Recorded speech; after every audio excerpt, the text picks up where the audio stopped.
Green Lantern Fractured Spectrum issue 1. Jeremy Adams writing with V Kenneth Marion on the art. So this is a one shot, but it's very much part of like the Green Lantern run, and is also kind of the launching pad for the new Green Lantern Corps book that's about to hit. So it's just kind of establishing where we're going from here in the Green Lantern world, or the corner of the world anyway. Universe. Inhabit.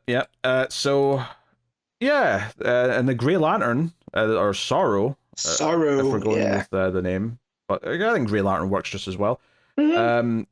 He's a big part of this, meaning that, or he's an effect of a big part of it, which is that because all the batteries are gone except this new green one that they've got, or the secret green one that they've got, basically the spectrum is, as the title implies, is fractured, and there's these refractions popping up, which is, in fact, they mention it in the book that some people around the universe, various races of people, are just starting to like show signs of some of the powers of these different colors because there's no battery containing them anymore. So some people, if they're getting angry, some red lantern energy might pop out. I do love that, and it's because of Theros, right? The cause and effect here. Theros tried to take over. He had his own, blended lanterns that could alter, like phase shift between things because he got rid of all the power batteries. But that energy has to go somewhere, so it's manifesting into people. But the green is still being focused through, right, that secret lantern. You know, and the green being at the center of the spectrum, right? When you look at the Roy G. Biv, like the rainbow, I really like that they're going to be the ones that are kind of the coordinators of all of this. They're the ones that have to clean this up and try to get it under control. Even the new Guardians are kind of like each Guardian represents a different color in the spectrum. It's an interesting little touch as well. So that's interesting. Yeah, because the book starts with the Library of Forever, and we've got this alien librarian who's slithering around. Not that he's imposing. He looks very friendly as far as he's like a slug guy. Yeah, monsters go. But Sorrow shows up and demands a certain book. Right? He looks for the Book of Oa. And what's so funny about this is that later on they do some retconning and to the guy was like really into the Book of Oa. But to be fair, like, didn't we see Guy and Shepard go and get the Book of Oa during War Journal was the book? Yeah, they were. That's what they were doing, right? He hid it, and that's why Shepard was able to go. The reason Shepard was sent to go get Guy is because Guy had already had the Book of Oa. Yes.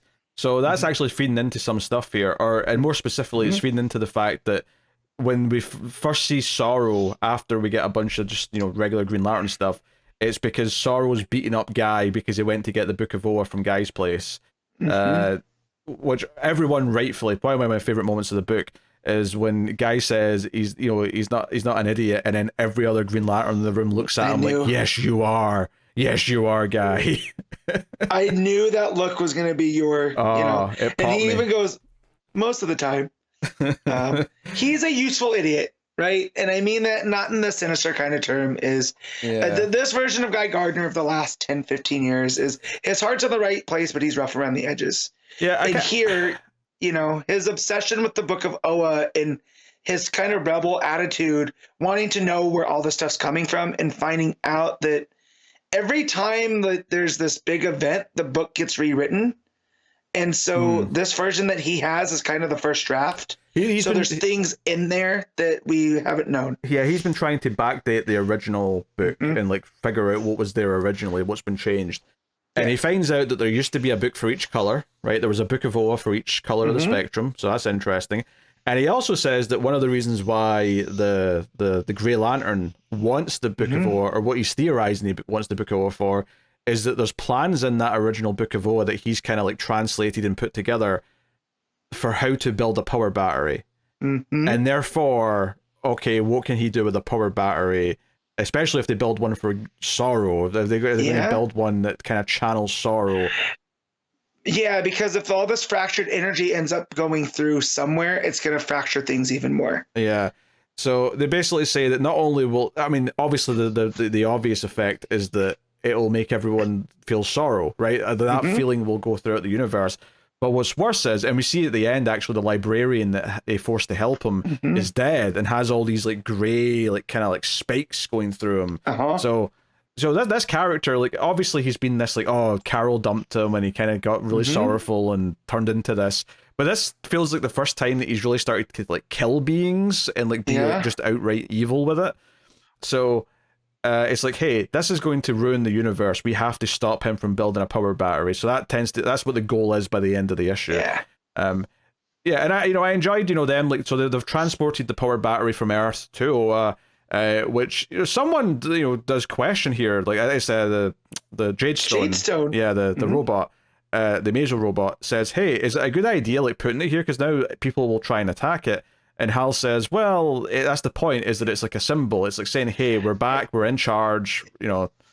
It's a lighthouse. They are the light in the darkness, right? It's gonna draw people to there and away from the rest of the danger. So You've got Kelly working with John's sister to Why are we drawing a blank on her name? I'm drawing a blank, but it's John's sister. Ellie. It's Kelly and Ellie. Kelly and Ellie. That should be easy to remember. That's not smart. And you've got Jess giving the speech to the troops, sort of saying, hey, we've started the Green Lantern Corps again, and we're a new version of it, and yada yada. So that's cool and nice, and that's what... If I have a critique, to be honest, if there's one thing in this whole book that annoyed me a little bit, is that it's just as she's finished giving this speech, is they're interrupted with Sorrow fighting Guy. And it's just because there's so many times in comics it feels like the plot just interrupts whatever the hero's doing, and I'm starting to get a little bit tired of that trope. It feels like, couldn't we just... couldn't this have ended and then this just happened later that night? But no, we have to have it interrupt the thing. It's like in wrestling where the guy gets interrupted, but we have to wait for the music to play at a certain point. Right? Instead of them just coming out and interrupting, right? We have to have the whole, big grand entrance. It's just, it kind of feels like, oh, we've solved this previous crisis, this war we were having with Tharos and the United Planets and all that is finally over.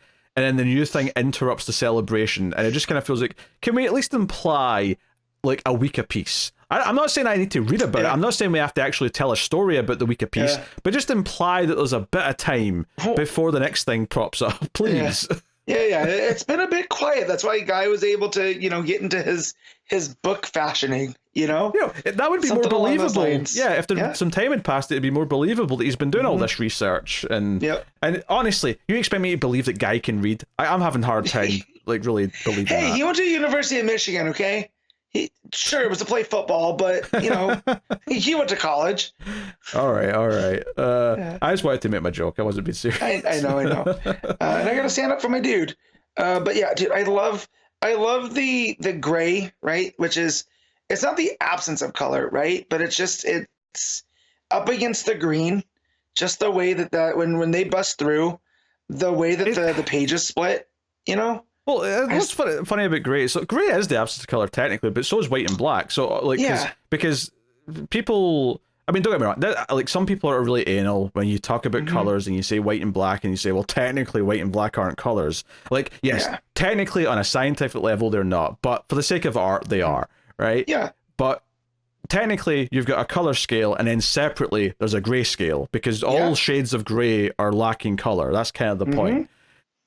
So grey being this thing they're doing now, and especially it's interesting when you think about what white and black mean in terms of the Lantern spectrum, because black is death, white is life, right? That's what they've come to mean.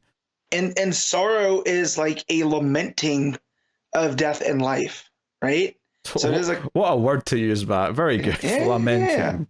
It is. But yeah, so it is its own thing, and as much as I wish we were kind of getting away from the spectrums and stuff, at least this is a fresh take. And the fact that the Green Lantern Corps have to go clean this kind of stuff up because of the things that Theros had done with the spectrum, it's not just like we're doing new spectrums like when John's was doing it. Throwing them out there because, it would be cool to have this whole new War of Light. There feels like there's a cause and effect here. Yeah, I mean, I think it's just with John's, like, once we get past Blackest Night, it felt like anything he added onto it just felt like too much at that point. It's like, okay, we've done all this already, can we do something else? We've not done it in a little while for now, which is helping, but it's also because, hey, all those other spectrums, or all those other colours in the spectrum are kind of gone right now to an extent. They're obviously their energy still exists, but they're not. We don't have all these other cores that we're dealing with right now. Right. It's a bit more focused, and that I think that's what makes it feel a bit less like we're just treading old ground. Because they bring up Kilowog and how, you know, for whatever reason the yellow energy saved him. You know, and there's going to be, you know, Hal kind of wonders that there's got to be more than that, more to it than that. Yeah. So I do like their seeding for that too. It's almost like whatever's coming, the original Spectrum is kind of whatever the powers that be that at play there realize this big threat, and so they take, you know, the drill instructor, the Green Lantern, and kind of dip him in that kind of yellow type stuff too. It's like a fusion. Yeah. So, you know, I'm excited about the new status quo. I think Adams did a pretty good job in his first kind of epic, if you will, to use this book's own terminology, because it says this is the start of the new epic at the end. But the only critique really being is that it did get a little bit more messier and less satisfying right at the end. I think the last chunk of it wasn't quite as tight and as well paced as that first arc or two.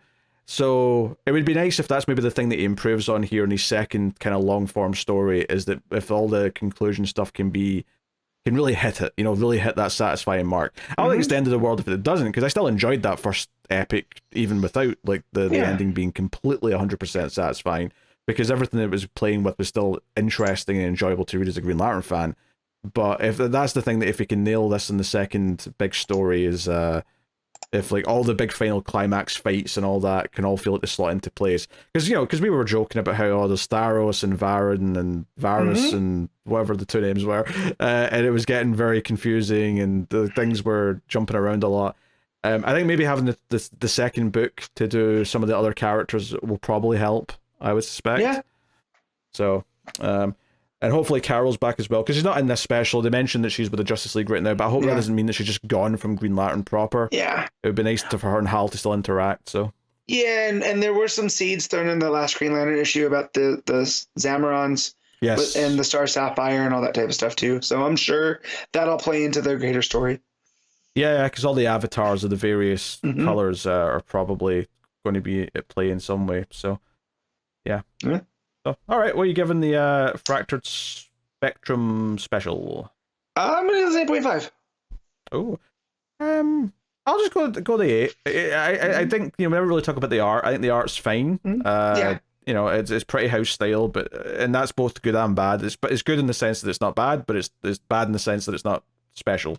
So you know, I definitely feel there's a manga-esque quality to it, like Hal's hair. And Guy's hair, everything comes to this crazy angle, but I feel like that's just the artist's style. Yeah, I will say, for as much as I love that panel of them all staring at Guy in the last page, when he says that he's not an idiot, the hair on both like Kyle and Hal is very like manga-esque, as you say. So not 100% to my taste necessarily, but certainly solid enough and doesn't falter. You know, some of the big moments are handled really well. It's definitely expressive. I definitely always got the emotion that the characters were portraying, so that's, you know, points for that for sure. So, yeah. But that said, though, just an 8 out of 10.